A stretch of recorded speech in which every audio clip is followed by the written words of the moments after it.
Muy buenas tardes y muy buenas noches, jóvenes caficultores. Bienvenidos a una sesión más de su curso de jóvenes caficultores.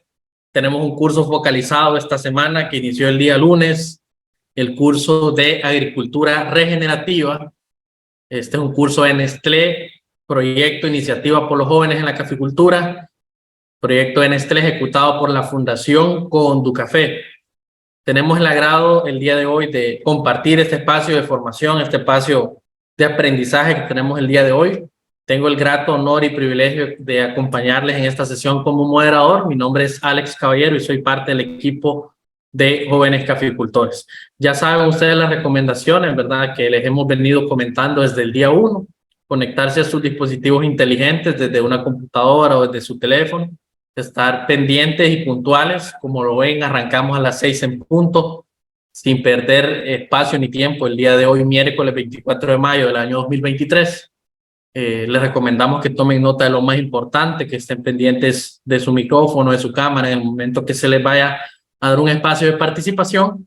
También tenemos el espacio de que pueden levantar la mano y pedir la participación al finalizar con los últimos 10 o 15 minutos de preguntas. También les pedimos que registren su asistencia para cada clase. Ya tuvimos la clase 1, la clase 2 y hoy es la clase número 3. Así que registren esa asistencia porque si no registran la asistencia no podemos otorgarles el certificado de participación.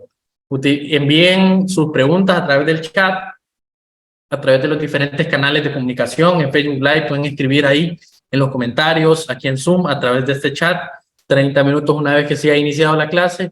Y bueno, disfrutemos de este aprendizaje que nos trae el ingeniero Julio Hernández el día de hoy, ¿verdad? El ingeniero Julio es un ingeniero agrónomo con mucha experiencia en estos temas y que se ha capacitado en la Escuela Agrícola Panamericana Zamorano, así como todo el equipo, ¿verdad? Que estamos aquí. Nos hemos capacitado recientemente en temas de agricultura regenerativa para ir innovando y compartiendo esos conocimientos con cada uno y cada una de ustedes. Recuerden, el tema de hoy es transición de un sistema tradicional a uno regenerativo. Vamos a ir conociendo cada pauta desde lo más sencillo hasta cosas un poquito más avanzadas. Siempre empezamos desde cero y vamos aumentando el nivel. Adelante, ingeniero Julio. Muchas gracias, ingeniero Alex Caballero, y gracias a todos ustedes por acompañarnos, ¿verdad? En una clase más de agricultura regenerativa. De hecho, hoy vamos a darle un seguimiento a la clase que presentó la ingeniera Suani Soto el día de ayer, para que podamos ir concatenando las ideas, ¿verdad? Recuerden que ayer era una introducción al tema de agricultura regenerativa, pues hoy vamos a hablar acerca de una transición. Así que vamos a iniciar primero el tema transición de un sistema tradicional a uno regenerativo. Mi nombre es Julio César Hernández Casco, 3310-5770, mi número de teléfono, mi correo electrónico jhernandez@ondukafeproyectos.com.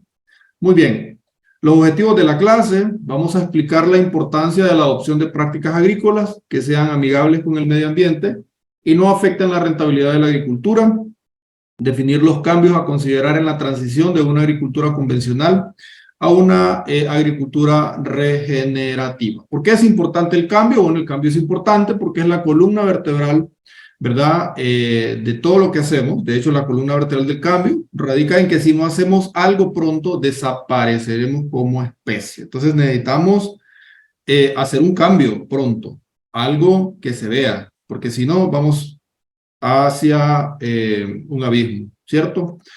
Muy bien.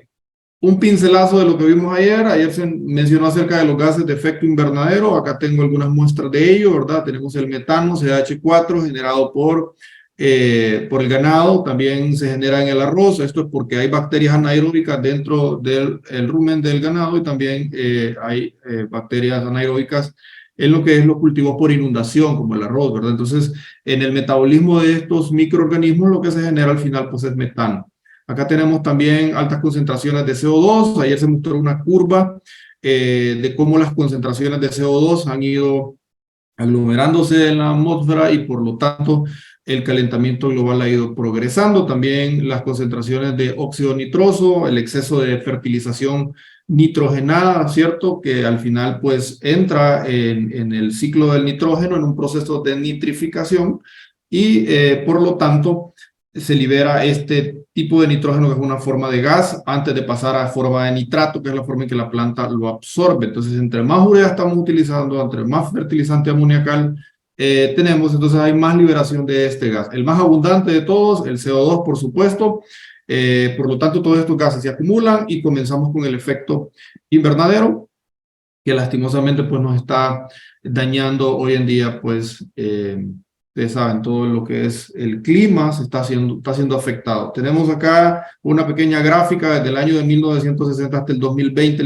Realmente el incremento ha venido desde mucho antes, debido a que hay dos etapas que se marcan muy bien para hablar de cambio climático. Estamos hablando del Antropoceno, que es el periodo que inicia desde la Revolución Industrial, 1776 aproximadamente, ahí por la independencia de Estados Unidos, hasta la fecha, ¿cierto? Revolución industrial, emisión de gases CO2 y otros gases a la atmósfera. Luego la revolución verde que mencionaba ayer la ingeniera Suani, también vino a incrementar por el paquete convencional, se mejoraron las plantas, requerían más nutrientes, requerían un paquete completo de pesticidas para poder manejarlo. Y esto generó incremento en la producción de estos productos sintéticos, por lo tanto mayores concentraciones de CO2 a la atmósfera. Acumulado ambas cosas terminó generando lo que tenemos ahora, ¿verdad? Más de 400 partes por millón de CO2 en la atmósfera, que eso va a llegar a ser arriba de 6 grados centígrados por arriba del promedio, que son 15 grados centígrados el promedio en que debe estar el planeta. 6 grados arriba al 2100, eso es lo que, a donde no se quiere llegar, y por eso estamos tratando de trabajar, ¿verdad?, en mitigar el cambio climático, hablando de agricultura regenerativa, para que nosotros también aportemos ahí nuestro cubito Maggi en esa sopa, ¿verdad?, de trabajo que tenemos. Y a usted, aunque diga, bueno, pero yo lo que estoy haciendo es poquito, bueno, pero de poquito en poquito vamos a llegar a generar un cambio. Yo le aseguro que sí. Uno de los mayores emisores de gases invernaderos es China, el segundo es Estados Unidos. Ahí está incluido también Latinoamérica con una sola gráfica porque acumulan todo lo que es la industria de Latinoamérica. También está Rusia y, bueno, muchos otros países, ¿verdad?, que generan grandes emisiones de CO2. Por lo tanto, en el 2017 se inició lo que es el Tratado de París, donde entraron varias, como 120 naciones, ¿verdad?, para disminuir las concentraciones de CO2 a la atmósfera. Se comprometieron a bajar la carga de CO2 y así pues no llegar a esas 6 partes por millón que se ya tiene proyectado para el 2100. Esperemos, Dios primero, que todo esto funcione, lo que estamos tratando de transmitirle a usted para que usted también aporte, ¿verdad?, ese cubito Maggi en esa sopa de necesidades que hay y que hay importante que nosotros aportemos para que eso también vaya siendo una suma a esta problemática o una resta a esa problemática, que lo que usted vaya aportando vaya ayudando a minimizar y que no lleguemos a ese efecto catastrófico. Aquí tenemos más o menos qué es lo que sucede. Entran los rayos del sol en la atmósfera, los gases de efecto invernadero se concentran en esta parte. Vamos a poner acá el puntero para que ustedes puedan ver, ¿verdad? Una vez que están concentrados en la atmósfera, los rayos del sol entran porque los gases de efecto invernadero son especialistas en dejarlos entrar, pero no en dejarlos salir. Entonces, entran, pero no salen. Y eso va incrementando la temperatura. El efecto invernadero no es malo. Si no existiera el efecto invernadero, pues la Tierra tampoco existiera, ¿sí? O sea, los 15 grados centígrados en promedio es la relación que existe entre las temperaturas de los polos y la temperatura del ecuador. Si no tuviéramos el efecto invernadero, estuviéramos a menos 8 grados centígrados, lo cual sería inviable la vida en la Tierra. Pero el tema es que en el antropoceno, la intervención del hombre, se generan gases, incrementa la temperatura y eso es lo que nos está llevando al problema, ¿verdad?, que se está proyectando a futuro. ¿Qué efecto negativo va a tener esto en el futuro? Bueno, ya lo estamos viendo: cambio en el clima, huracanes más agresivos, el incremento, el derretimiento de los polos. Groenlandia se ha derretido mucha nieve y eso va a incrementar el volumen de las aguas. Posiblemente se pierdan islotes, se pierdan cayos, islas y territorios que están muy cerca o por ahí cerca del nivel del mar, ¿verdad? Se puedan destruir completamente por el exceso o por el incremento del volumen de agua. Entonces, necesitamos hacer un cambio pronto, una mejora. Así que, partiendo de ese conjunto de ideas, se plantea el tema de agricultura regenerativa, pues. todo lo que hemos enseñado en Jóvenes Caficultores es agricultura regenerativa, desde la clase de química del suelo y nutrición del cafetal hasta preparados orgánicos. Todo lo que hemos venido enseñando en Jóvenes Caficultores es agricultura regenerativa. Solo que los conceptos a veces como que la gente tiende a confundirlos, creen que agricultura orgánica es agricultura regenerativa. La agricultura orgánica puede ser parte de la agricultura regenerativa, pero no la agricultura regenerativa ser parte de la agricultura orgánica. Y les voy a explicar por qué. Nosotros tenemos que entender que hay un tema de seguridad alimentaria. Los productores, por más que quieran recuperar las condiciones del ambiente, todos lo deseamos, ¿cierto? También tienen que velar por la producción. De hecho, si su producción decae, entonces ellos no van a poder seguir produciendo y entonces tenemos otro problema a largo plazo. Esto es un equilibrio, por eso se conoce la agricultura regenerativa como un proceso holístico donde integramos todo en todo. Una de las prácticas para ayudar a mejorar el tema suelo, que está enfocado directamente también en el tema de agricultura regenerativa, no solamente suelo, también tenemos el tema agua, ¿verdad? El manejo integrado de plagas y enfermedades que entra dentro de ese concepto de agricultura regenerativa, que más adelante lo vamos a ver, el tema de biología del suelo, que también entra dentro de ese concepto, está integrado. Ahora, ¿qué hacemos? ¿Cómo controlamos?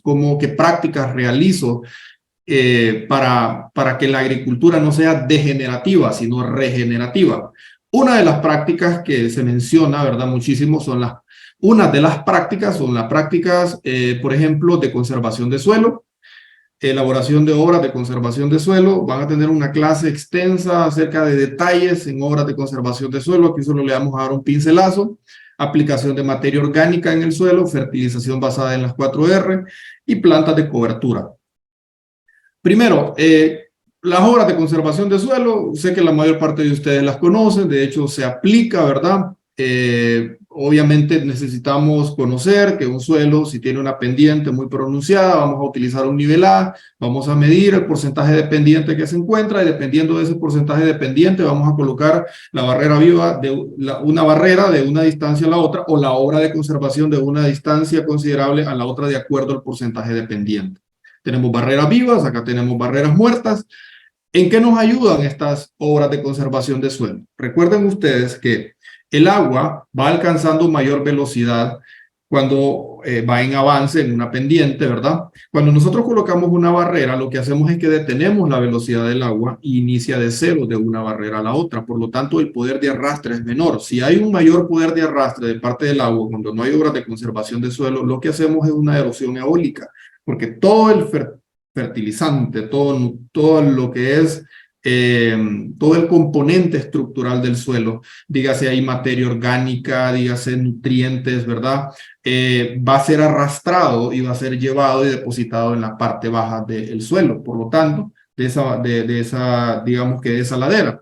Por lo tanto, necesitamos colocar barreras para que esa erosión eólica no tome velocidad y no esté generando el daño que típicamente se genera cuando no hay barreras. Entonces, tenemos algunas obras acá, el nivel A, hay unos productores, estas fotos fueron con unos productores que de aquí de la zona del Merendón estuvimos trabajando con ellos. Bueno, para los que no saben, pues el nivel A es una herramienta utilizada para poder generar curvas a nivel en una ladera y también para poder medir la pendiente de esa ladera. También se utiliza mucho para las obras de conservación de suelo y que las curvas vayan de acuerdo a el movimiento del agua, ¿cierto? Número 1, en la primera imagen encontramos 4 productores, están aprendiendo a cómo medir el porcentaje de pendiente. Recuerden ustedes que el nivel A tiene dimensiones de 2.10 en cada uno de sus lados, es una especie de triángulo equilátero, ¿verdad? 2.10 y abajo tenemos 2 metros de pata a pata. Colocamos el nivel A en una posición en la cual la regla que está en la parte de medio pueda colocarse un nivel de gota y ese nivel de gota obviamente tiene que estar en el centro, bien anivelado, ¿verdad? Entonces, el productor que está en la parte de abajo, el de sombrero, ustedes pueden observar que está haciendo una medición desde la pata del nivel A hasta el suelo para poder estimar la altura y luego lo va a dividir entre la distancia que existe de esta pata hasta a la otra, que serían 200 centímetros, o sea, 2 metros. Entonces hace la división. Digamos, son 20 centímetros de altura entre 200 y eso lo multiplica por 100 y ahí tiene la estimación de la pendiente. Dependiendo de ese porcentaje de pendiente, usted va a decidir a qué distancia va a colocar una obra de conservación de la otra. Aquí a la par tenemos una terraza individual y acá pues tenemos otros tipos de terraza, ¿verdad? Continuas que se manejan. De hecho, en la zona del Merendón se trabaja mucho con este tipo de terrazas para siembra de culantrío, para siembra de rábano y muchas hortalizas y también muchos cultivos de alto valor. Esto es aprovechar el suelo sin tener que dañarlo. Y acá pues tenemos estas lindas productoras que estaban trabajando, aprendiendo a hacer unas terrazas individuales para siembra de limón persa, lo estaban haciendo al tres bolillo, y pues con esto obviamente el efecto es conservación del agua, conservación del suelo. Cuando hay lluvia, que en esa zona hay una parte ahí donde estábamos sembrando, que es una zona baja, no suele llover mucho, más con el cambio climático menos, ¿verdad? Entonces este tipo de obras de conservación ayudan a tener un mayor aprovechamiento del agua y lógicamente una menor pérdida de la fertilización que se le pueda estar suministrando a esa planta. Por acá tengo un pequeño cuadro para que ustedes vean la distancia que debe existir entre una obra de conservación a la otra. Tengo el nivel A, mido la pendiente y decimos, bueno, si es una pendiente del 5%, las obras de conservación del suelo van a estar a 20 metros. Si es una pendiente que tiene, por ejemplo, el 40%, las obras de conservación de suelo se van a colocar cada 5 metros. Una barrera viva, luego 5 metros, otra barrera viva si usted quiere, o una barrera muerta, o una zanja de ladera, o una terraza continua. Lo que usted desea hacer en su espacio, en su sector, ¿verdad? Donde usted quiera trabajar en ese terreno. Si usted quiere conservar el suelo, hace las obras a esa distancia y va a tener un menor daño de erosión hídrica. Bueno, el otro concepto del que les quería mencionar también, partiendo de la idea de transicionarnos de una agricultura convencional a una agricultura regenerativa, es el uso de productos orgánicos. Casi siempre tenemos una gran confusión ahí en si el fertilizante orgánico, ¿verdad? Es un sustituto completo de una fertilización sintética o fertilizantes en sales o no. O sea, yo debo definir si en realidad esto me puede sustituir en su totalidad un fertilizante sintético. Hoy van a aprender que no, pero si quieren saber más a profundidad del tema, yo los invito a que vayan a ver la clase de Química del Suelo y Nutrición del Cafetal, donde ahí se explica a detalle las diferencias y por qué ambos tienen que estar más bien unidos para poder trabajar en una agricultura regenerativa. Aquí a la par tenemos, ¿verdad? Al lado izquierdo mío tenemos microorganismos de montaña. Si no han hecho esta práctica, háganla. De hecho, también tenemos en la clase de preparados orgánicos cómo se elabora, cuándo es la cantidad de salvado de trigo o de afrecho que usted va a utilizar, cuánto de melaza, la cantidad de microorganismos de montaña que hay que ir a traer para colocarlos, mezclarlos y taparlos y luego poder multiplicarlos. ¿Para qué me sirve? Bueno, aquí tenemos una alta concentración de bacterias fotosintetizadoras, activadoras de ácido láctico. Ahí tenemos Bacillus subtilis, Bacillus ameloliquefaciens, cualquier cantidad de microorganismos, tricodermas, etcétera, que están en colonias de hongos, ¿verdad? Dentro de ese barril, que cuando lo vamos a llevar a la finca, pues obviamente se va a incorporar a la finca y va a ayudar a que los microorganismos no se decaigan las poblaciones de microorganismos en el suelo, que más adelante vamos a observar cuál es el problema cuando no tenemos una buena o una sana cantidad de microorganismos en un suelo. A la par tenemos la Eisenia foetida o la lombriz californiana, como usted le quiera llamar, que se utiliza alrededor de 1 kilogramo de lombriz por metro cuadrado para poder reproducirlas. Esta le va a generar un lombrihumus. Ese lombrihumus es extraordinario. Miren, esas lombrices dentro de su tracto digestivo tienen una máquina para producir fertilizante. Usted le puede dar pulpa, le puede dar estiércol de ganado, ella lo procesa, lo excreta y ese humus lo cosechamos y es un material humificado extraordinario que le puede generar a usted muchos beneficios en la finca. Ya les voy a explicar cuáles son los beneficios ya desde un punto de vista químico y el bocache también, ¿verdad? Que es otro tipo de fertilización orgánica que nos puede ayudar a mejorar las condiciones de la finca.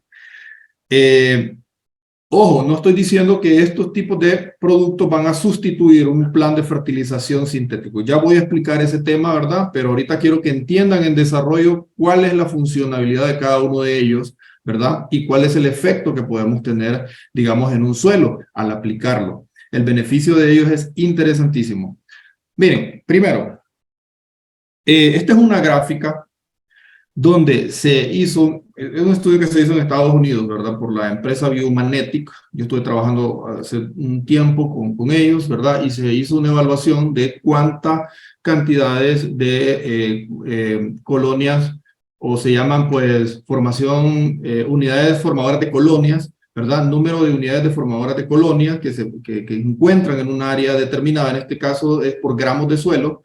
Entonces, cuando nosotros utilizamos un fertilizante sintético, normalmente lo que pasa es que hay un decaimiento de estas unidades formadoras de colonias. O sea, bacterias anaeróbicas pueden ser unidades formadoras de colonias, se utiliza para cualquier tipo de microorganismo, pero específicamente en este tratamiento se estuvo utilizando solamente bacterias anaeróbicas. No hubo un crecimiento, de hecho hubo un decrecimiento, ¿verdad? Se empezó con una N cantidad de 500.000 unidades formadoras de colonias y se decayó. Luego comenzamos con una cantidad de 43.000, vamos a ver, serían, sí, 435.000 unidades formadoras de colonia y llegamos a más de 1 millón con fertilización orgánica. Son unos productos a base de leonardita, ¿verdad? Que si bien es cierto, no está dentro de la categoría 100% orgánica porque hay un proceso convencional, ¿verdad? Industrial, de embotellamiento y todo eso, y eso le restringe de que entre dentro de una certificación ONRI, que es certificación orgánica, pero es carbono, o sea, es leonardita, son anillos de carbono que ayudan a encapsular o a complejar nutrientes y lo utilizan y se venden mucho en el mercado porque son muy eficientes. Es carbono, es como que te esté utilizando humus de lombriz, por ejemplo, ¿verdad? Incrementa el número de microorganismos anaeróbicos. Pueden observar desde el mes de julio hasta el mes de enero un incremento bastante interesante y acá podemos encontrar un decrecimiento de ellos. Podemos ver acá también poblaciones de actinomicetos. Miren, muchachos, los actinomicetos son una maravilla en el suelo. De hecho, dentro de los actinomicetos tenemos ahí un grupo bastante complejo de bacterias, como lo que es Bacterium, tenemos Micrococcus, tenemos Bacillus, Azotobacter, etcétera. Es un grupo grande que crecen en hifas, tipo hongos, ¿sí? En el suelo. No sé si ustedes han visto las hifas de los hongos, ¿verdad? Pero se desarrollan parecidos a ellos. Lo que pasa es que son bacterias, se encuentran en la zona de la rizósfera, son los responsables de generar ese olor característico a un suelo sano. Miren, descomponen sustratos difíciles como la celulosa, también producen muchos antibióticos en el suelo que ayudan a la planta, ¿verdad?, a estar, digamos que más sana. Más adelante les voy a explicar ese tema de la simbiosis y cuando un microorganismo libera algunos antibióticos, cómo la planta lo logra detectar y cómo lo usa para su beneficio. Pero en este caso quiero mostrarles una fertilización cero orgánica, solamente fertilización sintética, no incrementó las colonias de actinomicetos desde el mes de julio hasta el mes de enero del siguiente año. 0% de formación de colonia. Mientras que el uso de producto a base, ¿verdad?, de una fertilización orgánica, pongámosle que usted haya utilizado el lombrihumus, ¿verdad?, incrementó interesantemente el porcentaje de colonias de actinomicetos. Entonces, esta gráfica a mí me ayuda a entender que yo no puedo descartar el uso de una fertilización orgánica en un tema de la biología del suelo. Si yo quiero restaurar mi suelo, yo necesito entender que la agricultura orgánica debe ir a la par, ¿verdad?, con una nutrición sana del cultivo. Hay algo muy importante a tomar en cuenta que más adelante lo voy a mostrar. Requerimientos nutricionales. La materia orgánica ayuda a mantener un equilibrio en el suelo, ¿verdad?, el tema de biología y tema de estructura del suelo, pero no provee la cantidad de nutrientes que se necesitan para que la planta pueda producir una N cantidad de café. Póngale 20 quintales oro por manzana. Sin embargo, el fertilizante sintético sí, porque trae mayor concentración de nutrientes. Pero si yo aplico abonos orgánicos, yo estoy mejorando las condiciones biológicas de ese suelo. Aquí hay algo que debemos tomar en cuenta. Hay una cadena alimenticia en el suelo que para bien o para mal, en nuestros suelos todavía está ahí, ¿verdad? O sea, digo para mal porque muchas veces el excedente de productos que estamos utilizando están generando una cantidad o una deformación en la cadena alimenticia impresionante. Les voy a poner un ejemplo. Ustedes utilizan bastantes productos herbicidas o fungicidas o insecticidas, pesticidas en general, a base de petróleo, ¿cierto? Esas cadenas largas que trae el petróleo, que se incorporan al suelo, en forma de estos compuestos químicos que nosotros llevamos, porque recuerden ustedes que una cosa es el ingrediente activo y la otra cosa es el aditivo que trae ese producto, que se va a incorporar, ese producto inerte se va a incorporar en el suelo, y son cadenas extremadamente largas. Y hay algunos microorganismos, ¿verdad?, que son fitoparásitos, como por ejemplo Fusarium. Fusarium no debería ser un enemigo de la agricultura, pero el excedente de estas cadenas que estamos generando en el suelo está generando que la cadena alimenticia se vaya desproporcionando. Un excedente de Fusarium está siendo un problema para la planta. Cuando un equilibrio biológico estable, uniforme, ¿verdad?, Fusarium está dentro de esa cadena, pero no está siendo un problema grave para nuestro cultivo. El excedente de estos productos está cambiando la cadena alimenticia. Aquí tenemos número 1, ¿verdad? Primer nivel trófico.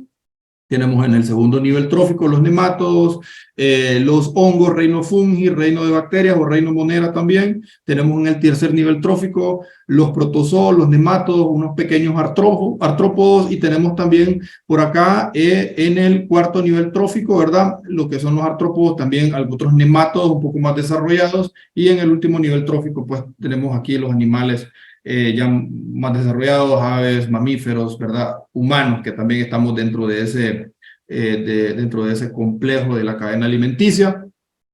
Cuando nosotros rompemos una de ellas, nosotros generamos una distorsión, porque una cadena con un eslabón roto lógicamente no va a ser la misma.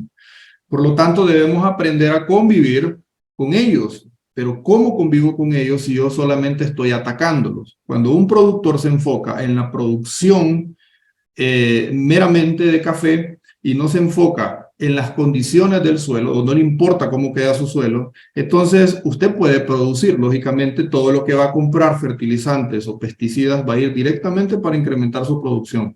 ¿Pero a qué costo? El tema es que esa falta de conciencia, ¿verdad?, que tenemos en el medio ambiente se ha ido multiplicando a tal grado que hoy en día tenemos esta problemática del cambio climático, que también usted y yo, cuando no hacemos las cosas bien, estamos aportando un grano de arena a esa playa de problemas que se nos está generando. Señores, aprendamos a manejar las cosas bajo un equilibrio. La agricultura regenerativa me va a ayudar a mí a mantener una cadena alimenticia saludable en el suelo, ¿verdad? Y al mismo tiempo manejar una producción N de café que me ayude a mi seguridad alimentaria. A eso lo queremos llevar el día de hoy. Otro de los tipos de microorganismos, para que ustedes vean la simbiosis que existe entre la planta y los microorganismos. Aquí tenemos algunas de las bacterias procariotas en el ciclo del nitrógeno. Ahí se encuentran muchos tipos de bacterias, ¿verdad? Hay algunas bacterias también que son nitrosomonas, nitrobacter. Si usted pone urea en el suelo, hay una enzima que se llama ureasa en el suelo que desdobla esa urea, se libera un poco de CH3 a la atmósfera, ¿verdad? Y luego, posteriormente, otra parte de transformación que sucede después de la enzima ureasa se transforma en CH4, ¿verdad? O nitrógeno, NH4 o nitrógeno amoniacal, ese NH4, luego entran las nitrosomonas, las desdoblan y lo transforman en NO2, y luego entran las nitrobacter, lo desdoblan, hace una liberación de N2O, óxido nitroso, y luego queda una parte como NO3 o nitrato, que es la forma en que la planta lo va a absorber. Todo eso es un ciclo del nitrógeno, ¿cierto?, que intervienen microorganismos. Ahí se beneficia tanto la planta por la descomposición de ese nitrógeno que la planta al final va a tomar para incorporarlo, ¿verdad?, en su estructura, pero también hay una liberación de gases a la atmósfera. Esto está dentro de un ciclo normal que encuentra en el suelo. Ahora bien, si yo hago un excedente de un fertilizante en específico, yo voy a estar haciendo un excedente de liberación de gases.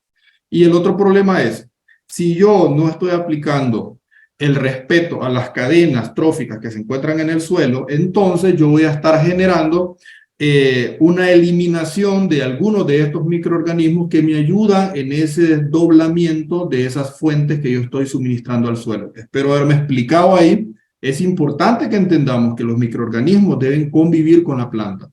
Si ustedes observan aquí, estos son unas pequeñas formaciones de nódulos que se llaman, nódulos que se encuentran en la planta. Hay una bacteria que se llama Rhizodium que se encuentra dentro de ella. Aquí lo podemos ver. Esta es una imagen que tomamos en la Universidad del Zamorano, ¿verdad? Esta es una planta llamada Crotalaria que se utiliza muchísimo también como cultivo de cobertura. Es una leguminosa, forma por acá algunos nódulos, ustedes pueden observarlo. Algunos me decían, ¿son nematodos? No, el nematodo es diferente. El nematodo es hacia adentro, es una inflamación de adentro hacia afuera. Aquí son nódulos que se encuentran fuera de la raíz. Aquí hay una bacteria que se llama Rhizodium, hace un asocio con la planta, simbiosis, ¿verdad? Ella toma el nitrógeno atmosférico, N2, lo incorpora al ciclo del nitrógeno y ese nitrógeno al final, pues la planta lo va, obviamente, utilizar. En la atmósfera hay mucho nitrógeno, pero no está disponible para la planta. Este tipo de bacteria ayuda a que llegue al suelo y puede incorporarse y la planta lo utilice.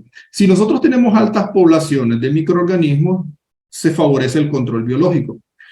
Hay algo que yo siempre hago hincapié en esto, y es que si nosotros tenemos una sana o un balance en la cantidad de microorganismos en el suelo, vamos a tener la oportunidad de que la planta pueda proveer, que la planta pueda producir y no tengamos que atacar el suelo con tanto pesticida. ¿Por qué? La planta es como una persona que está enterrada de cabeza. Su cerebro son las raíces. La planta libera exudados cuando ve que hay un enemigo. Por ejemplo, llega Fusarium y dice la planta, yo quiero protección. Libera ciertos exudados, atrae tricoderma, tricoderma hace un guante en la raíz y Fusarium no entra. Pero ¿qué pasa si yo he destruido las cadenas dentro del suelo? La planta puede liberar exudados, hacer el llamado a tricoderma, pero tricoderma nunca va a llegar porque no está. Y Fusarium llega y ataca. Entonces, usted al ver el daño de Fusarium, ¿verdad? Usted tiene que aplicar un producto químico, lógicamente. Abajo del metiltiofanato, se vuela Fusarium, pero está generando un problema y una dependencia a productos. Cuando si usted mantiene un equilibrio en una agricultura regenerativa en el suelo, usted va a lograr que la planta se mantenga más sana porque tiene más amigos y hace más simbiosis y por lo tanto hay un balance dentro del suelo. Espero que hayamos entendido muy bien el concepto de biología del suelo porque es muy importante en el tema de agricultura regenerativa. Pasar de una agricultura degenerativa a una agricultura regenerativa que nos mantenga un equilibrio biológico en el suelo. Formación de la materia orgánica, así trabajan los microorganismos, desdoblan todo este material vegetal, póngase pulpa de café, póngale estiércol de ganado, ¿verdad? Lo desdobla, se liberan carbohidratos, celulosas, proteínas, ligninas, se libera un poco de CO2, lógicamente, y luego queda como humus. Acá podemos observar que el material orgánico de origen vegetal tiene liberación de fenoles, el material orgánico de origen animal tiene liberación de aminoácidos, ¿verdad? Estos aminoácidos que son los que forman las proteínas, lógicamente a la inversa, al desdoblar las proteínas se liberan los aminoácidos y los aminoácidos van a generar grupos aminos y los grupos aminos van a liberar nitrógeno. Al final, todo ese material, ¿verdad?, va a terminar repercutiendo en humus. Ese humus se va a transformar en ácidos húmicos y fúlbicos que van a ayudar a ciertas condiciones en el suelo que ahorita las vamos a ver. Se llama capacidad de intercambio catiónico, uno de los principales beneficios de la materia orgánica. Incrementa la cantidad de coloides en el suelo de origen orgánico, ¿verdad? También hay coloides de origen mineral como las arcillas, pero en este caso el coloide de origen orgánico, como lo que es el humus, ácidos húmicos y fúlbicos, generan capacidad de intercambio catiónico o cargas negativas que retienen el fertilizante. Aquí tenemos dos imágenes. Una, un café con mayor cantidad de cargas negativas, póngale que aplicó bastante pulpa descompuesta, bastante materia orgánica, y aquí otro donde hay menos cargas negativas. Cuando yo fertilizo, ese fertilizante, al no haber cargas negativas, se va a perder por lixiviación, ¿cierto? Yo no estoy diciendo que no fertilice, pero fíjese bien que si no hay suficientes cargas negativas en el suelo, se va a perder, ¿verdad? Acá tenemos a la par una planta que tenemos un sistema radicular más vigoroso, una planta que se ve más sana, y si usted cuenta el número de cargas negativas, hay muchas más cargas negativas. Tenemos 2, 3, 4, 5, 6, 7, 8 cargas negativas. Y acá tenemos 1, 2, 3, 4, 5, 6 cargas negativas. Por lo tanto, hay menor pérdida por lixiviación, ya que al fertilizar, el fertilizante es retenido por estos coloides del suelo, y ese es uno de los beneficios de la materia orgánica. La materia orgánica quizás no me provee la cantidad de nutrientes que yo necesito para suplir al cultivo, pero sí me da la cantidad de cargas negativas y otras condiciones en la estructura del suelo para que ese fertilizante realmente sea asimilado por la planta. O sea, toda su plata que invirtió en fertilización realmente llegue a la planta. No tiene usted idea cuánto fertilizante se pierde, cuánto billete suyo se pierde por no aplicar materia orgánica. Como les venía comentando, muchachos, el papel fundamental de la materia orgánica, ya vimos una parte de ello, aquí ya en consolidado, agregación en el suelo, mantener la disponibilidad de agua y aire en el suelo, retención de agua, infiltración, porosidad, reduce la erosión del suelo, provee nutrientes a la planta, aumenta la SIC, ¿verdad? Este tema de proveer nutrientes a la planta sí provee nutrientes, pero no sustituye planes de fertilizaciones completos. Ya vamos a explicar por qué. Aumenta la capacidad de intercambio catiónico y es una fuente de carbono extraordinaria. Vamos a ver acá algunas de las condiciones. Por ejemplo, si yo aplico un mayor porcentaje de materia orgánica, yo voy a tener una menor densidad aparente. Si yo aplico un mayor porcentaje de materia orgánica, voy a tener una menor densidad real. Esto quiere decir, ¿verdad?, que el suelo va a estar menos compactado. Si yo tengo mayor cantidad de materia orgánica, yo voy a tener una mayor porosidad en el suelo, 75%, por lo tanto voy a tener mayor infiltración de aire y mayor infiltración de agua. Si yo tengo mayor cantidad de materia orgánica, yo voy a tener mayor capacidad de intercambio catiónico, por lo tanto voy a tener una mayor retención de nutrientes en el suelo. Si yo tengo mayor cantidad de materia orgánica, voy a tener una menor resistencia, a la penetración, o sea, el sistema radicular va a poder penetrar sin menor esfuerzo, que al final pues es importantísimo. Imagínense que la planta está gastando energía por un suelo compactado, ¿verdad? Seguimos. Si yo aplico materia orgánica, tengo mayor concentración de nitrógeno en el suelo. Muchachos, este es una tabla de niveles críticos de los nutrientes en el suelo generado por el Manual de Caficultura Sostenible de ICAFE. Ustedes lo pueden encontrar ahí, son como 400 y pico de páginas, ¿verdad? Pero ahí en la tabla 1, ¿verdad? Del concepto de nutrición, ahí ustedes pueden encontrar, ¿verdad?, cuáles son los niveles ideales específicamente para café. pH 5.5, materia orgánica de 4 a 10%. Aquí aparece el porcentaje de saturación de base, las relaciones catiónicas, qué relaciones deben tener entre cada uno de esos elementos. Si tenemos un excedente de calcio, también podemos afectar a la absorción de potasio. Entonces, necesitamos ver el tema del antagonismo también, ¿verdad? No solamente es aplicar. Bien, el tema de fertilización, como les venía comentando. Si yo tengo un cafetal, yo aplico todos los productos orgánicos habidos y por haber para mejorar mis condiciones del suelo.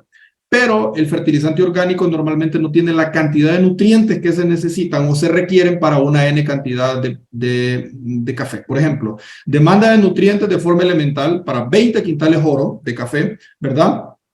Y estas son libras de nutrientes. Si usted divide 224 libras de nitrógeno entre 5% de nitrógeno que tiene por ejemplo, el lombricompost, usted va a necesitar como 4.000 o 5.000 libras de lombricompost para poder suplir esos requerimientos nutricionales específicamente de nitrógeno. Y espérese que ese nitrógeno que se encuentra en la materia orgánica tiene que multiplicarlo por el 5%, que es el nitrógeno total, y luego por el 2%, que es el nitrógeno que realmente está disponible para la planta. Por lo tanto, no es que lo va a suplir, ese 5% no lo va a suplir ¿cómo se llama? Totalmente a ese nitrógeno que demanda la planta para producir los 20 quintales oro. Pero si yo lo hago con urea, por ejemplo, ¿verdad? Poner el ejemplo del urea, 224 entre 46%, yo voy a obtener que voy a ocupar alrededor de 400 y pico de libras de urea, que son unos 4 sacos, casi 5 sacos de urea, para producir los 20 quintales oro.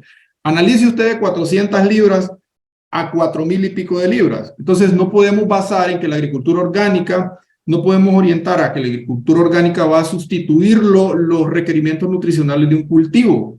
Si yo aplico materia orgánica considerando que me va a suplir los requerimientos, no voy a tener los kilos de nutrientes que la planta necesita para producir esos 20 quintales oro, por lo tanto la producción puede decaer. Ok. Usted me dirá, bueno, pero ¿y las demás variables del suelo que se van a tomar en cuenta al aplicar materia orgánica? Hacia eso vamos. En la agricultura regenerativa, yo le estoy explicando a usted que en vez de utilizar solo fertilizantes sintéticos, hagamos un matrimonio entre la agricultura orgánica y la agricultura, digamos, entre fertilización sintética. Usted aplica fertilización sintética para suplir los requerimientos nutricionales del cultivo y aplique materia orgánica para alimentar el suelo. Y ya usted va a tener un equilibrio. Con el tiempo, a medida la materia orgánica vaya haciendo su trabajo, las cadenas biológicas en el suelo se van equilibrando, con el tiempo es posible que usted vaya a necesitar menos kilos de nutrientes para llegar a esos niveles, ¿verdad? De producción. Quizás incremente más bien la producción porque las condiciones del suelo van a ir mejorando. Pero esto es un balance y es paulatino, no es que se hace de una forma radical, porque si yo a usted le digo ahorita cambie todo su plan de fertilización solo por una fertilización orgánica, es posible que usted vea un impacto en su economía. Yo no quiero que usted deje de producir, pero también necesito que su producción, ¿verdad?, no afecte al medio ambiente. Espero que haya quedado claro. Aquí a la par tenemos un círculo que habla de las 4R. Fuente de fertilizante, hay que verificar si la fuente es una fuente que va a tener un impacto de acidificación o de salinidad en el suelo, ¿verdad? Hay un pequeño marco donde habla que, por ejemplo, la urea es más acidificante que el nitrato de amonio. Dosis, eso se lo va a dar el análisis de suelo, el plan de fertilización elaborado por el laboratorio después de la interpretación del análisis de suelo. ¿Cuánto tiene que aplicar? Lugar de aplicación, en el caso del café, ustedes ya saben que se debe aplicar donde terminan las bandolas, o sea, en el plato del café, porque la raíz del café tiene alrededor de 110 centímetros de forma horizontal y la zona pilífera, que es la zona donde hay más pelos radiculares, se encuentra ahí, donde terminan casi las bandolas. Entonces, se fertiliza en esa área. Y la otra parte, ¿verdad?, que estamos hablando acá del tiempo, ¿verdad?, es lógicamente si usted va a fertilizar sin un riego, por ejemplo, no lo va a diluir el fertilizante en agua, usted puede hacer una fertilización basada en ¿qué? En mayo va a llover. 60 días después de la floración hace su primera aplicación. Esa es una recomendación del Manual de Caficultura Sostenible del Café. Hace la fertilización y entonces la planta va a tener una mejor respuesta. Espero haberme dado a entender. Este tema lo abordamos con mayor profundidad en la clase de Química del Suelo y Nutrición del Cafetal que se va a dar en el curso integrado que viene posteriormente. Bien, saliendo ya de esto, vamos al tema de cultivos de cobertura. Es una práctica muy necesaria. Aquí tenemos una leguminosa, acá tenemos, ¿verdad?, una gramínea. La gramínea me va a proveer más carbono, la leguminosa más nitrógeno. Algunos tipos de cultivos de cobertura que podemos utilizar, la dilochus, la canavalia, la vigna, la arachi, el araquipintoy, que mucha gente lo utiliza, ¿verdad?, incluso para ornamental. Tenemos desmodium, braquiarias, etc. Muy bien, las leguminosas, ¿verdad?, me van a proveer nitrógeno adicional. Flores para polinización, la relación carbono-nitrógeno es más bajo, por lo tanto se descomponen más rápido. Tienen mayor, obviamente, raíces pivotantes, mientras que la gramínea, al tener raíces pivotantes, va a profundizar más en el suelo y va a poder extraer nutrientes de la parte más profunda del suelo y también va a generar todo lo que son esos canales dentro del suelo para infiltración de aire, agua y oxigenación. Gramíneas, acumulación de residuos sobre el suelo, la relación carbono-nitrógeno es más alta y tiene una lenta descomposición, por lo tanto, como es más alta, provee más carbono, la leguminosa más nitrógeno. Y es de raíces fibrosas, no tiene raíz pivotante. Y acá se correlaciona lo que les mencionaba, relación carbono-nitrógeno. Los rastrojos de gramínea, 70:1 carbono, 70 partes de carbono por 1 de nitrógeno, y el rastrojo de leguminosa, 29 partes a 1. Por lo tanto, hay más concentración de carbono con una gramínea que con una leguminosa. Me van a decir, bueno, pero es que la gramínea puede llegar a ser una maleza. Claro, por eso tiene que aprender a manejarlo. Yo le recomiendo que empiece primero con una crotalaria, por ejemplo, con una leguminosa. Una vez que aprenda a manejar usted un cultivo de cobertura, puede manejar, ¿verdad?, lo que es una gramínea. Aprenda también que la gramínea se desarrolla más rápido en un cultivo que estaba sin sombra. Probemos en un cultivo bajo sombra con ese 40%, a ver cuál es su comportamiento. Pero sí es necesario indagar un poco más en sus fincas para ver el resultado. El cultivo de cobertura le va a proteger el suelo, le va a mantener la humedad en el suelo, ¿verdad? Va a disminuir la erosión del suelo por erosión hídrica y hay muchos beneficios que trae el cultivo de cobertura. Aquí ya en el tema de manejo integrado de plagas y enfermedades. Dentro del concepto de agricultura regenerativa, debemos cambiar el chip de pensar en curar y llegar a un punto donde podamos decir voy a prevenir. O sea, yo debo aprender a hacer las correctas mediciones previas a las aplicaciones o al control que yo quiero en este momento hacer. Por ejemplo, tenemos plagas de mayor importancia económica: broca, caminador de la hoja, cochinilla de la raíz, aérea, grivio indiano, arrenador del tallo. Acá las enfermedades roya, antracnosis, mal de tallo del ojo de gallo. Acá las gramíneas, la hoja ancha también, ¿verdad? Malezas. Por lo tanto, primero, ¿cómo yo hago una transición de agricultura convencional a una regenerativa? Lo primero que debo hacer, denme un segundo, tengo un pequeño problema por acá con la carga. Denme un segundo, muchachos, por favor.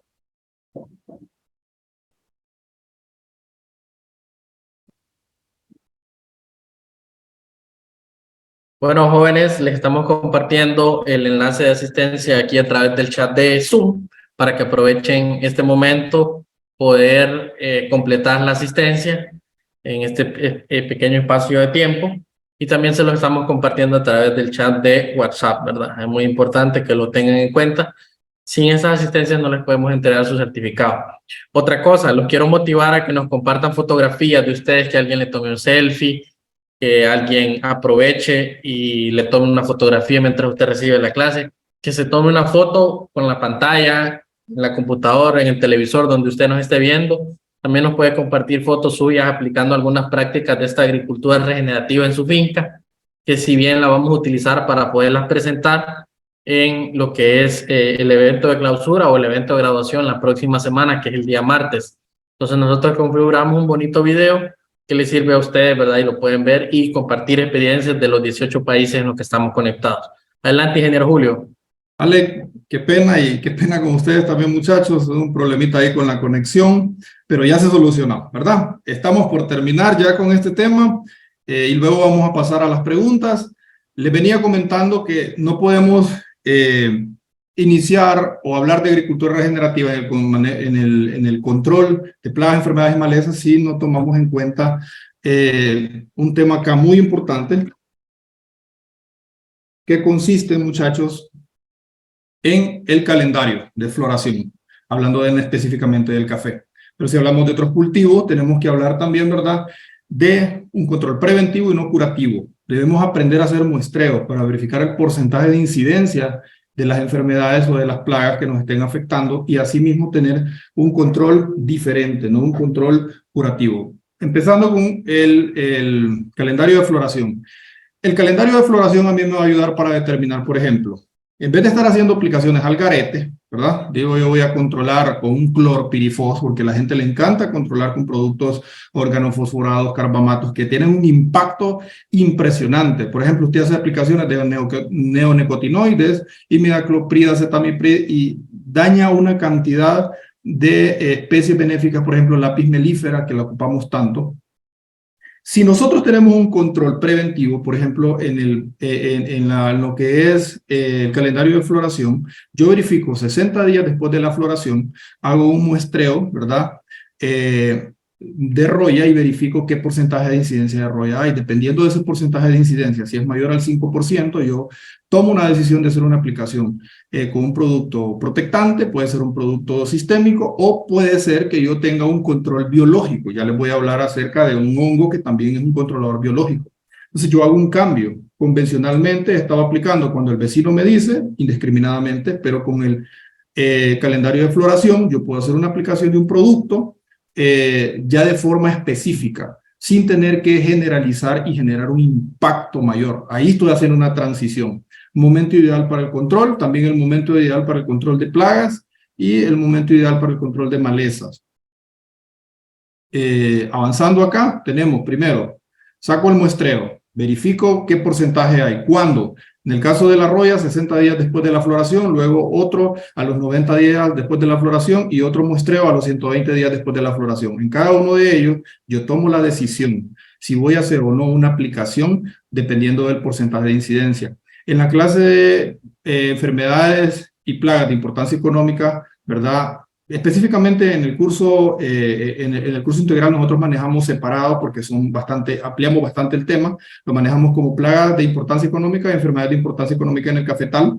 Ahí vamos a ver un poco más a detalle el tema para que ustedes se empapen más, pero aquí de forma general tenemos a alguien sacando un muestreo en las fechas indicadas según el Manual de Caficultura Sostenible de ICAFE.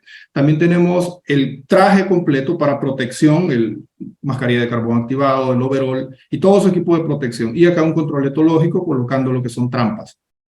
Esas trampas que se van a colocar alrededor de 16 trampas por manzana o una trampa por tarea, se deben estar revisando cada 15 días, ¿verdad? Para eliminar el exceso de broca que queda dentro de eso, para que no vaya a ser un atrayente para otras brocas que vienen de otra finca. Si yo hago, después de la cosecha, la pepena y repela, y coloco trampas, normalmente no voy a tener necesidad de hacer ninguna aplicación de un producto. Ahí estoy haciendo una transición de solamente aplicar productos por aplicar a utilizar un manejo integrado donde tengo control etológico con trampas y control cultural con pepena y repela. Y si es necesario, entonces a los 90 a 120 días, que se recomienda según el Manual de Caficultura Sostenible de ICAFE, que es el momento ideal para hacer un control biológico, químico o botánico, ¿verdad? Para broca. Entonces, hacemos la aplicación porque es el momento en que la broca está entrando, quiere entrar al grano, ¿verdad? Está moviéndose porque ya sabe que el grano ahí tiene la consistencia entre 90 a 120 días después de la floración. Y ahí se controla. Si esperamos después de ese tiempo, ya está adentro, ya no se puede hacer nada. Pero tenemos diferentes métodos, ya no solamente nos basamos en una agricultura meramente química. Acá también tenemos, por ejemplo, ¿verdad? Los que son los controladores biológicos, tenemos Metarricium ahí controlando esos grillos, tenemos acá Pterorhabditis, que es un nemátodo que te va a controlar gallina ciega, tenemos acá la Parvaoberia baciana controlando lo que es la broca, la Facilonomia, ¿verdad? Que es una avispa que parasita la broca, y tenemos también Tricoderma, acá en Platos Petri, que tienen un efecto también sobre los hongos de suelo. Entonces, tenemos diferentes, en un manejo integrado de plagas, ¿verdad? Tenemos un diferente proceso que podemos, o diferentes posibilidades, ¿verdad? O mecanismos a utilizar para poder controlar las plagas. Si usted dice, tengo una incidencia muy alta de roya, bueno, a los 60 días el muestreo está elevado, aplique un triazol, baje la población, en la segunda aplicación ya se puede ir con un lecanicilium, ahí lo van a ver más adelante, tiene un efecto extraordinario sobre la roya. Entonces ya a los 90 días ya puede hacer una aplicación de ese hongo, ¿verdad? Y así ya baja una aplicación por lo menos de un triazol. Ya está haciendo una transición de una agricultura totalmente degenerativa a una regenerativa. Aquí está el famoso lecanicilium, que es un hongo que está controlando muy bien a la Emileia bastatrix.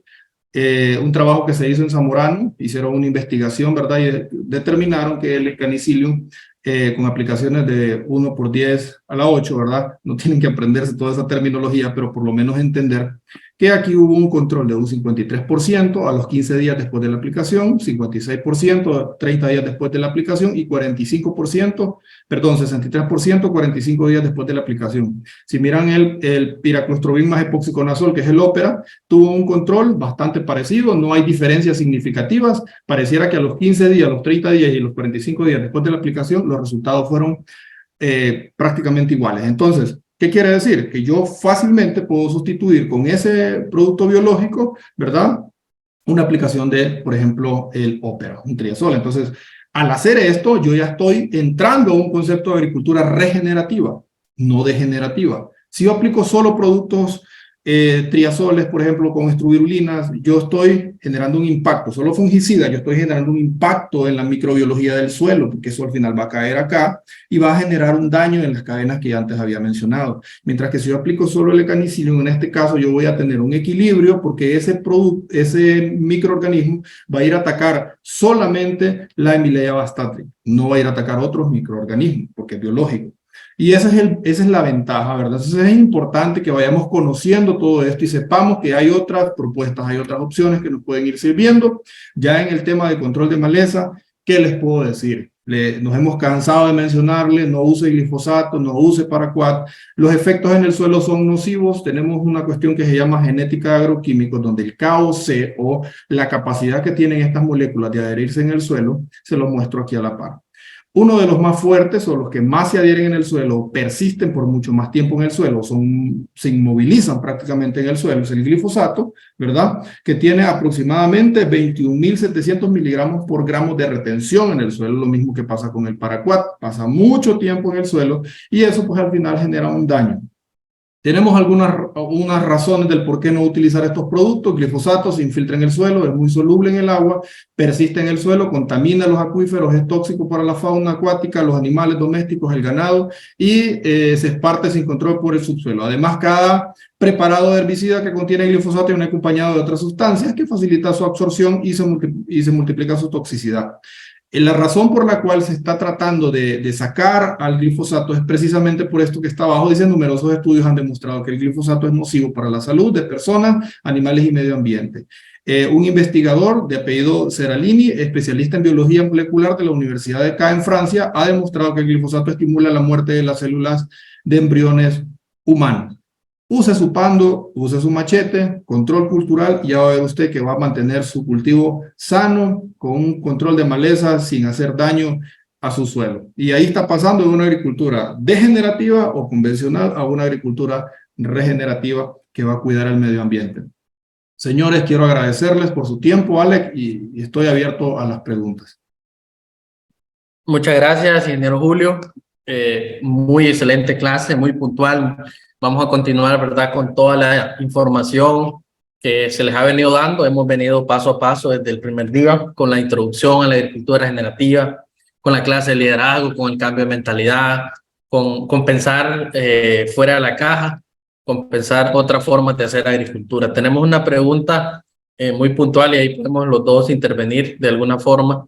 María del Rocío pregunta a través de Zoom: ¿cuál es la diferencia entre agricultura sostenible y agricultura regenerativa? Y es algo que creo yo que vale la pena mencionarlo de alguna forma porque fue bastante recurrente y la gente le gustaría saber. Yo creo que, bueno, mi opinión sería, y ahí usted también me puede apoyar, es que creo que agricultura sostenible es un concepto bastante amplio, es como la sumatoria de todas aquellas acciones que hacemos como agricultores, como productores en cada una de nuestras fincas, que nos conducen a que podamos aprovechar los recursos naturales sin tener que abusar o agotarlos y también dejarle algo a las futuras generaciones, sostenible en el tiempo.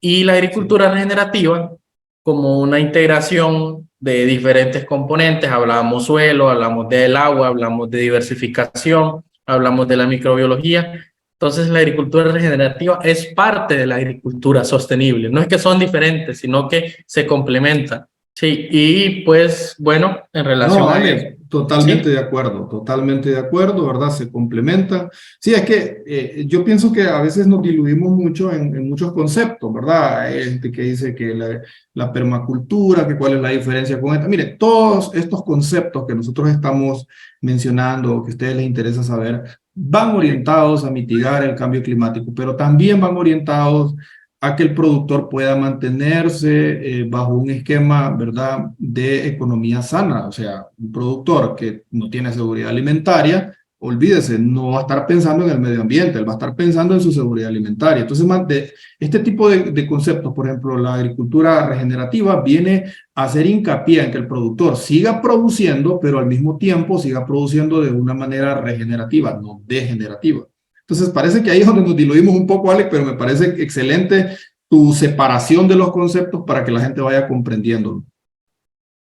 Sí, muchas gracias, ingeniero Julio. Y bueno, tenemos aquí ya otras dudas en relación directa a lo que usted puso.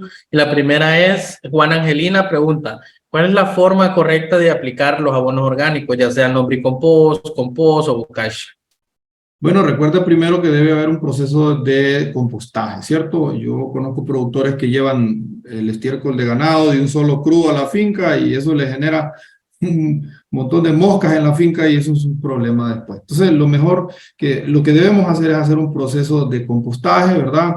Tenemos un área donde vamos a incorporar suelo, vamos a incorporar hojarascas y podemos incorporar microorganismos también, incorporamos el estiércol, vamos a generar un abono, ¿verdad? Que después de un proceso de descomposición, que los microorganismos se encargan de hacer eso, hay unos microorganismos llamados termófilos que suben la temperatura para que se degraden todos estos materiales y mueran los microorganismos patógenos y queden los benéficos. Luego todo este material se va a llevar a la finca. ¿Cuándo se debe aplicar? Miren, yo le voy a ser honesto. Usted puede aplicar la materia orgánica siempre que usted esté dentro de sus posibilidades hacerlo. Sin embargo, por un tema de logística y de costo, ¿verdad? Yo les recomendaría que cuando ustedes tengan dentro de su plan de fertilización, hacer, digamos, su fertilización, si lo va a hacer 60 días después de la floración, bueno, entonces también aplique el material orgánico, ¿verdad? Que en nada le va a afectar, más bien le va a beneficiar ese suelo, pero por un tema logístico. Sin embargo, usted puede aplicarlo siempre que tenga las posibilidades. Eso no le va a afectar, más bien le va a beneficiar. La materia orgánica siempre suma, no resta. Muy bien, nos pregunta Norvin Urbina, así muy puntual, que él tiene problemas de deterioro en el suelo, me imagino relacionado con la erosión o con la poca fertilidad. ¿Cuánto tiempo se podría invertir, digamos, o dedicar a tratar de mejorar este tipo de suelo? Muy bien, de hecho, esa es una pregunta muy interesante. Hoy me hacían una parecida. Primero debemos de ver en qué condiciones está ese suelo, ¿verdad? O sea, si estamos hablando de un suelo que está en una pendiente, hay que ver qué grado de erosión tiene, si se tiene un análisis de suelo, verificar cómo está el tema estructural de ese suelo, sus condiciones químicas, el pH, relaciones nutricionales, etcétera. Hay muchas variables a tomar en cuenta. Primeramente, una vez que usted tiene, ¿verdad?, ese concepto claro, yo le diría a usted, bueno, usted está en una ladera, bueno, haga obras de conservación de suelo para que le ayuden a retener, ¿verdad?, el suelo, que no se le lave por el tema de la erosión hídrica. Número dos, si usted ya tiene café en ese suelo, pregúntese si usted está incorporando, por ejemplo, ¿verdad?, un sistema agroforestal o está colocando plantas para que le puedan ayudar un poco más a su café y también a detener el proceso de lavado por erosión hídrica. Si el suelo ya está dañado estructuralmente, hay que verificar si ese pH está muy bajo. Usted hace una aplicación de cal. Recuerde que el calcio también es un elemento que une los agregados del suelo y desde ahí ya va a estar teniendo una mejor estructura de ese suelo. Si por ejemplo tenemos, normalmente no se da en café, pero si tenemos un suelo que es salino sódico, ¿verdad? Hay que ver qué tipo de sodicidad es la que tiene, porque si por ejemplo es un bicarbonato de sodio, hay que hacer una aplicación de una enmienda, ¿verdad?, a base de yeso, que es un sulfato de calcio, que se va a reaccionar con ese, ¿cómo se llama? Con ese sodio que está en el suelo. El bicarbonato sale en forma de gas y luego el sulfato se conecta con el calcio, ¿verdad? Y se forma un sulfato de calcio que se queda en el suelo y el sodio se puede liberar y sacar de ese suelo más fácilmente. En caso de que sea un suelo salino-sódico, que es muy delicado, el sodio afecta mucho la porosidad del suelo, el tema de la infiltración del agua se vuelve un problema, hay una inundación enorme.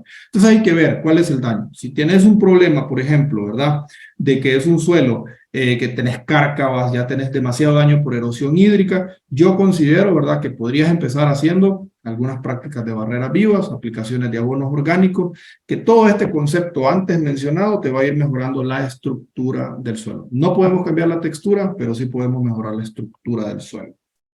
Ok, ingeniero Julio, tenemos una pregunta que con esta vamos a cerrar dando un pequeño aporte y es relacionada con lo que hablábamos antes.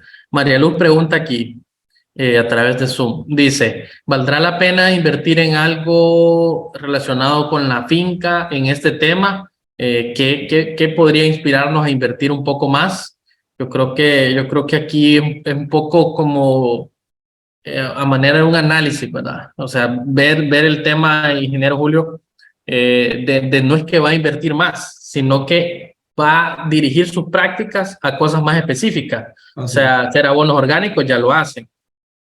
Utilizar equipo de protección ya lo hace la gente. Entonces, ¿qué opina usted?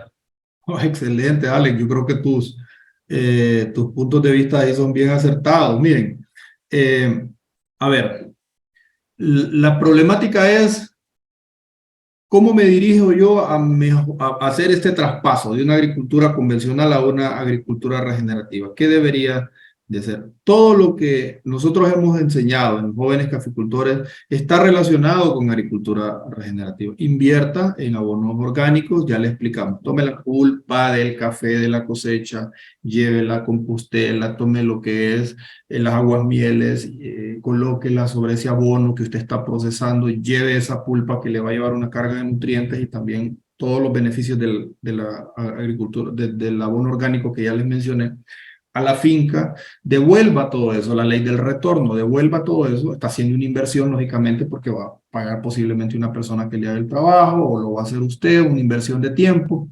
¿Qué beneficios obtiene a largo plazo? Los beneficios se van a ver en el equilibrio del ecosistema de ese suelo. Si usted no hace eso con el tiempo, vamos a seguir practicando una agricultura degenerativa. Es lo mismo que hemos venido hablando desde hace mucho tiempo. Todas las clases de jóvenes caficultores es agricultura regenerativa. Lo que decía, utilizar su equipo de protección. ¿Para qué utilizo el equipo de protección? Para que los productos no me afecten. Usted no sabe que los productos orgánicos, los carbamatos y y organofosforados afectan el sistema nervioso, algo que se llama colinesterasa en el sistema nervioso. Entonces, al final usted va teniendo un impacto cuando no aplica estos conceptos de agricultura regenerativa. Protéjase y usted va a ir aportando un grano de arena a esa agricultura regenerativa que nosotros necesitamos que se vaya incrementando en la mente y en la cultura del productor. Sí, yo creo, ingeniero Julio, que es importante considerarlo y tenerlo en cuenta así. Y pues bueno, muchachos, ya saben ustedes que es importante completar las asistencias para cada una de las clases. Vamos a hablar más de estos temas, vamos a relacionarnos un poco más con estos temas el día de mañana y lo que resta de la semana. Recuerden compartirnos sus fotografías a través de WhatsApp, nos pueden enviar a los administradores o moderadores del grupo y no olviden registrar su asistencia para cada tema para que les demos su certificado. Les agradecemos su puntualidad y su motivación por estar aquí y bueno, le damos el espacio al ingeniero Julio para que cierre la sesión de hoy. Muchas gracias, Alex. Recordemos que si tenemos un suelo pobre, vamos a tener personas pobres. Necesitamos mejorar las condiciones de nuestro cultivo, las condiciones de nuestro suelo, las condiciones de nuestra agua. Y obviamente, pues, todo lo que es el mundo biótico de nuestro suelo. Necesitamos hacer un aporte de nuestra parte para el tema del cambio climático, ¿verdad? Y que eso vaya disminuyendo y nosotros podamos ir mejorando como seres humanos en pro del medio ambiente. Saludos, bendiciones y los esperamos mañana de nuevo en Jóvenes Caficultores.